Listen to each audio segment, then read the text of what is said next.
Thanks for this. I wanted to start off asking about North Korea. Okay.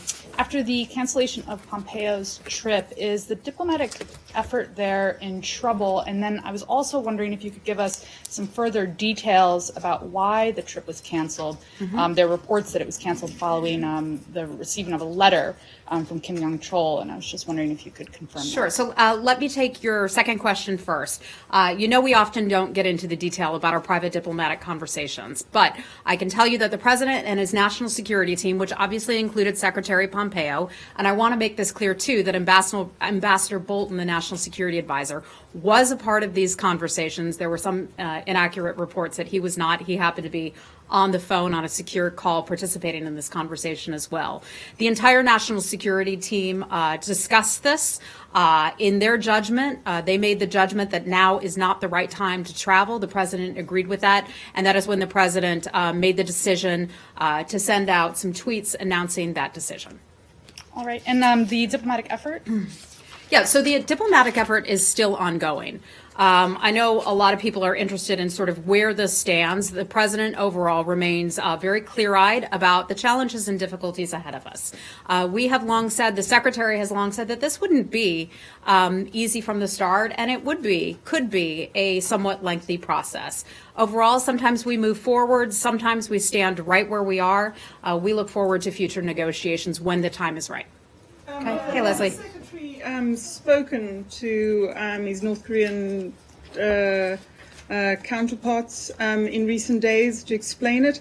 And there's reporting that this letter was had a belligerent tone, quite aggressive. Can you confirm any of that? I mean, I can't. Is that the reason? I can't why? confirm that. The secretary, the president, the national security team made the decision that now is not the right time to travel. So has he been in touch with? That's a good question. I don't know the answer to that. I can go back and ask that question. Hi.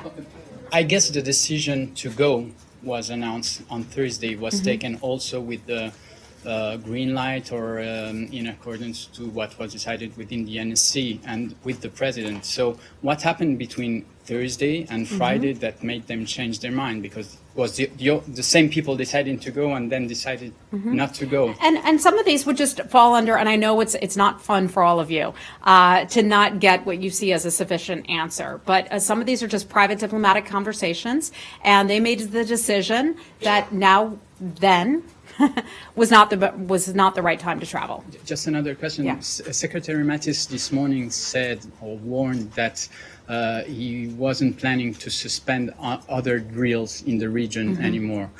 But he said, I will have to discuss with State Department to see how the negotiations are going and so on. Would the State Department advise Secretary Mattis to keep on suspending the drills, or he can resume them? Well, I think we would hew very closely to what the president and also what the Department of Defense wanted to do. Secretary Pompeo and Secretary Mattis speak a lot about these things. We're very closely coordinated. Also, part of this is having conversations with the South Koreans and our allies as well. So if we have any changes to that posture, we'll certainly let you know. But I think DOD did a very fulsome briefing today, so I'd refer you back to some of what they said. Hey, Rich. Have there been any communications between the State Department and North Koreans since those tweets came out? That's a question that Leslie just asked. I don't have the answer to that, but I'll see if I can get it for you. Okay, thank you. And in the end of the president's tweet messages canceling this trip from the secretary, he said that he looked forward to seeing Kim Jong-un soon. Prior to this, were there discussions about the potential for another meeting between the two? I don't have anything for you on that. That would be more of a White House question at and this just point. making clear, people were asking about the content of the letter. Can you comment on the existence of that letter? I cannot confirm a letter, and I certainly can't confirm the content of any diplomatic conversations. And when I say conversations, that also encompasses any kind of talks that we would have about those types of things. Okay. Hi, Janie. Whoops. Hi, thank you, Heather. Usually, North Korea immediately responds about these issues, but this time they're not talking anything. Or have you heard from any mentions about cancellations? I'm sorry. Have I heard any mentions about? Yeah, the secretary's visit to North Korea cancellations. About how did you expect North Korea going to be response about the cancellation? Did you ever contact the UN North Korean we delegation? certainly expect the North Korean government to adhere and to go along with the pledges and promises that they made at the Singapore summit.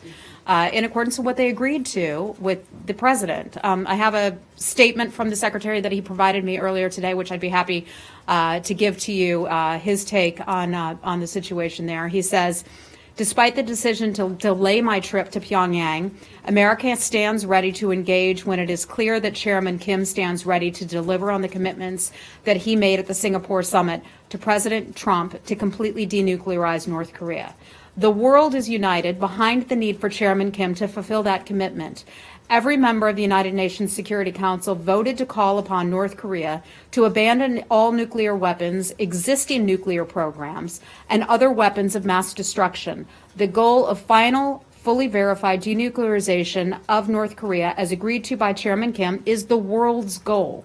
The United States, like the rest of the world, is looking forward to North Korea's compliance with these resolutions, which will enable Chairman Kim to provide a brighter future for his own people. And for folks who need a little nighttime reading, those UN Security Council resolutions 2371, 2375, and 2397, they lay them out very clearly. So when you hear other governments or other individuals criticizing the United States, that the United States is perhaps upending these negotiations, I would point you back to these unanimous UN Security Council resolutions, which clearly lay out the world's unanimous expectations of the North Korean government to denuclearize and all the other things we just mentioned. I can read for you those resolutions if you like. No, not today. Okay, another time. All right. Hey, Kylie. So you said now is not the time for the trip. Is the State Department and Pompeo still committed to making a trip to North Korea at some point in the near future, or potentially never again? I think that's entirely a hypothetical. We stand ready to talk when the North Koreans stand ready to do so, and we think it can be productive. And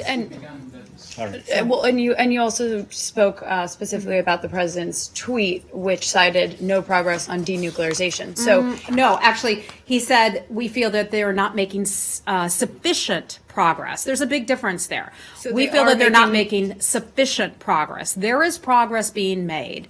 The secretary is not just hopping on a plane and flying to North Korea for his health. He's going there to have serious, substantive talks. Those talks have obviously occurred. Many of you have been on those trips with us. But in the president's view and in the national security team's view, sufficient progress with respect to denuclearization of the Korea Peninsula was not being made. And one last question. Yeah. Ambassador Sung Kim was also at the White House on Friday. And I'm just curious, why was he here in Washington? Was he here to meet Mr. Began? What was the genesis I of that actually trip? can't confirm that Sung Kim was There was here. a photo of If the White Ambassador, House, okay, but I did not. I have not seen that picture. I don't know why he was here, other than that he's an important part of the team, and has advised the secretary and the overall team on the effort regarding North Korea. And in terms of our special representative Steve Began, we're thrilled to have him on board. Okay, hi, A Connor. couple follow-ups Yeah. on this.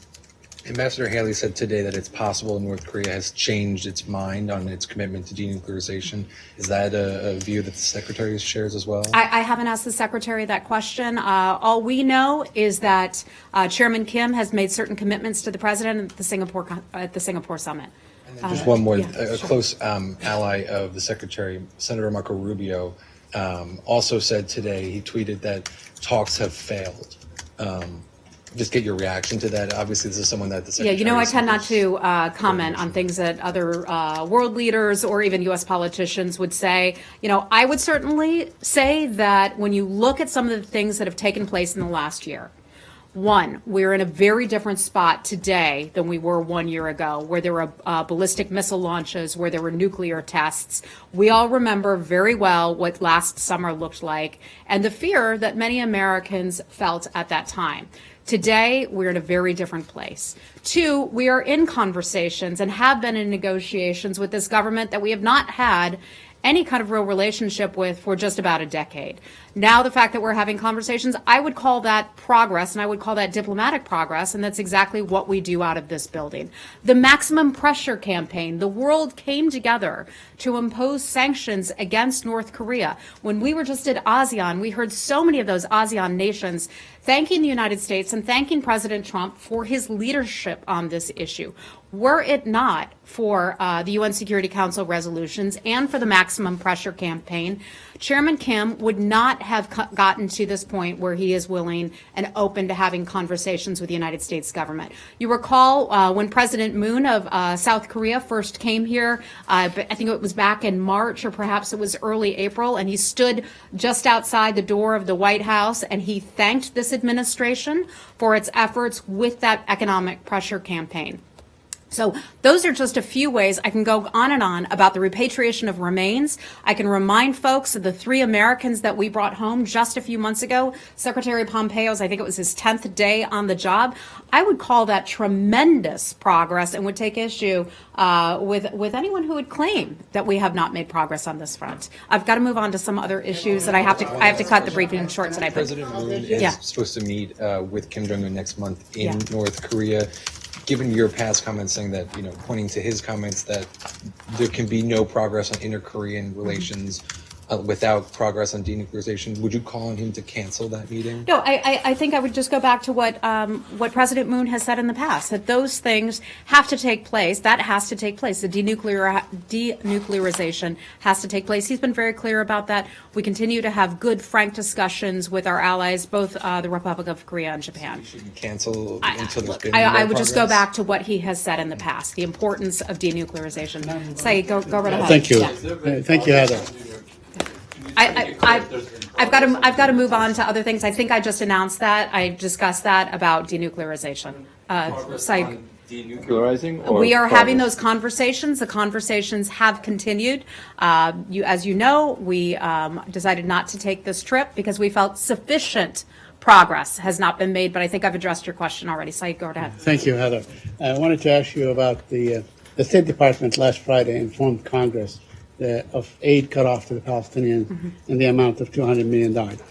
Can you share with us why it was finally decided for this aid to be cut off, considering that this goes directly to help the Palestinians and the West Bank and Gaza? It does go through the authority. It goes, it is implemented by USAID and another American affiliated NGOs and so on, and it goes to aid the youth and the women. Why was it decided to cut off the aid? Earlier this year, and you all recall this, I know we received a lot of questions about this issue, the president directed an overall review of U.S. assistance to the Palestinian Authority in the West Bank and also in Gaza to ensure that U.S. taxpayer dollars were being spent in accordance with U.S. national interests and then also providing value to the U.S. taxpayer. The decision was then made, and we sent out a statement to this effect that that money at this time is not in the best interests of the U.S. national interests, and also at this time does not provide value to the U.S. taxpayer. When we talk about the issue of Gaza, we have long said, bless you, Gaza is the primary entity, the Palestinian Authority, the Palestinians and Hamas, the primary reason why the security situation and the situation in Gaza is so terrible, why electricity has become an issue, why clean water has become an issue, all of those things. And Hamas needs to take care of its people. It has refused to do so. Instead, it has spent money on other types of projects, and you know exactly what I'm talking about. Two quick follow-ups. But in fact, your allies disagree with you. They think that cutting off aid will exacerbate an already. I'm sure they do, and that is because the United States government. That is because the United States government has provided far more money than many other countries in the region have, and I think Ambassador Haley spoke to that today when she talked about the importance of burden sharing, and that is, we believe that the United States alone does not have to shoulder a disproportionate share of financing programs overseas. The United States is the most generous country in the world, and we continue, by and large, to be the most significant donor to many programs around the world. But we also feel that other countries should step up and take responsibility, and that's a key point of what the president has discussed. Okay, I understand, but what is the logic when you say that it was not in the interest of the national security of the United States of America, while in fact the Israelis, including Israeli generals and intelligence and so on, the British, the French, everybody says it can exacerbate this horrible situation. So why is that not in the interest of the national security of the United States? I think we believe at this time that it is not providing value to the U.S. taxpayer. If I have anything more for you on that, I will let you know. One last issue on the. There's been a great deal of talk about that this administration is going to be pushing sometime soon, maybe next week, maybe the following week, to cut off all aid to UNRWA, and in fact to dismantle UNRWA, and to have whatever programs UNRWA is doing now, to have it conducted under UNHCR. Could you share with us, or could you enlighten us on this effort, if there is such an effort, if that is the thinking of this building, because this building historically has been supportive of UNRWA? Yeah, I could just tell you we have no decisions to announce today. No decisions have been made. Hi, Lori. Hi. I saw you at the Pentagon today. So I'm following up with an issue that was raised at the Pentagon. Okay. Has to do with Syria's use of chemical weapons in Idlib, possible use, and specifically, Secretary Mattis said this morning that you were in regular contact with Russia on this issue. Can you explain both your concerns and what the situation is, particularly with the Russians? And I think DOD did a terrific job of laying out a lot of the issues there. So I would largely echo what the Department of Defense said and encourage anyone who's not taken a look at that transcript to please take a look at that. I can tell you that the Secretary spoke with Foreign Minister Lavrov last week. We made it very clear, the Secretary made it clear that any Russian regime offensive on Idlib and an escalation. I'm sorry. Yes, thank you. Any Russian and or Syrian regime offensive on Idlib and any kind of an escalation in that area, we would hold them responsible and we would hold them accountable for that, most especially for the use of chemical weapons. The United States has taken a very strong stance in the past when chemical weapons have been used. You all know that very well. We have engaged the Russian government and also the military at the most senior level. Ambassador Bolton has spoken to his Russian counterparts. The chairman of the Joint Chiefs of Staff, Chairman Dunford, has as well spoken with his Russian counterparts to make it very clear that the United States government and its partners would respond to any verified chemical weapons use in Idlib or elsewhere in Syria, for that matter, in a swift and appropriate manner. So we would encourage Russia to make this point very clear to Damascus that will not be tolerated.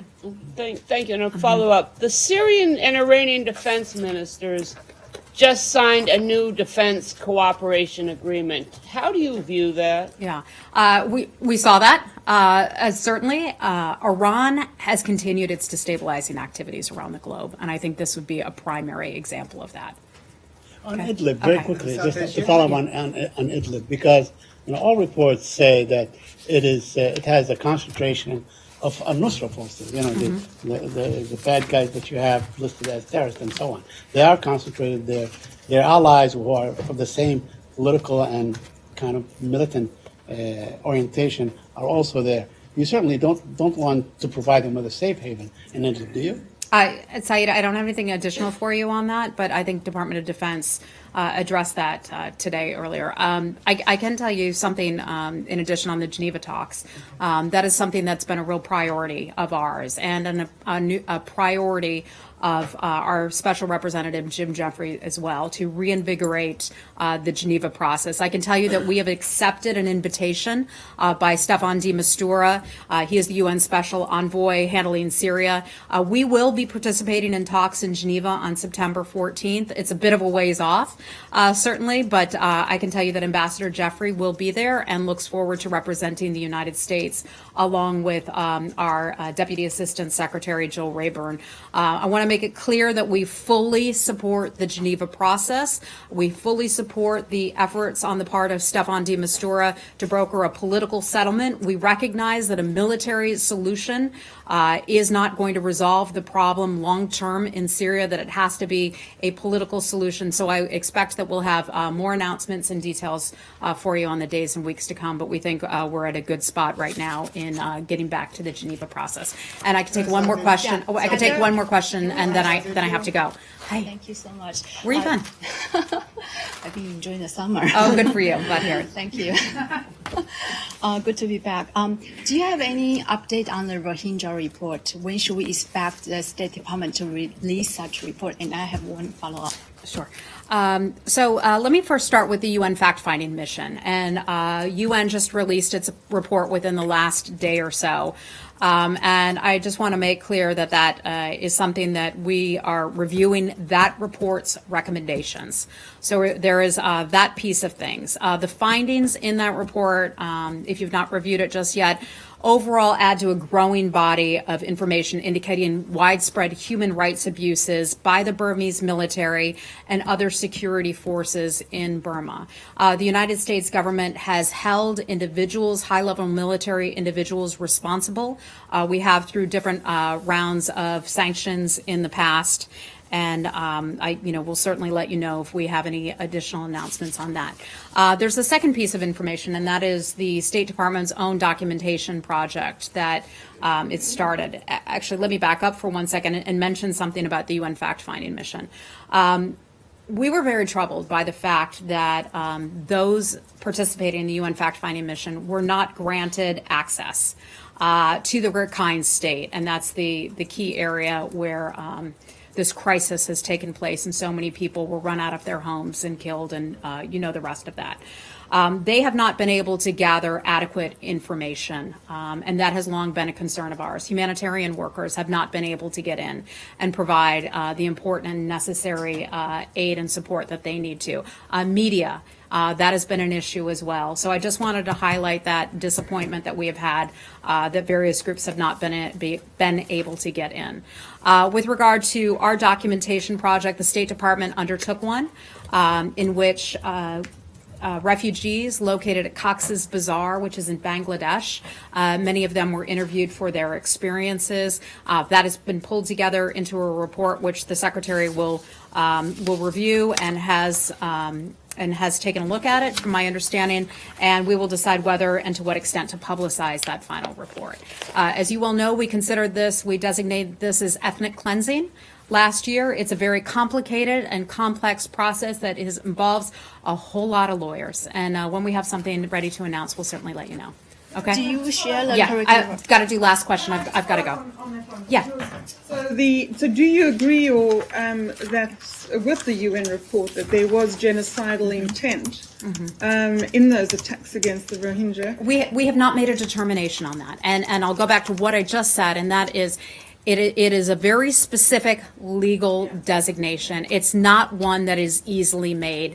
To the average person, of course, these things are incredibly horrific. And it seems like we should just slap a label on something. Well, they're complex legal designations that have legal meaning and weight in courts around the world. So that is why the Secretary reviews this very carefully and makes the best determination possible.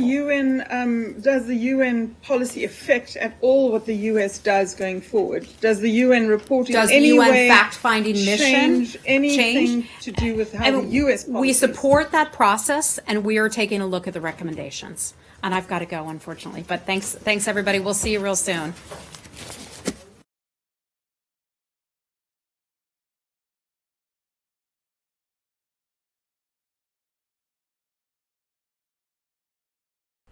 All right, folks, thank you very much for joining us and choosing us as your stream.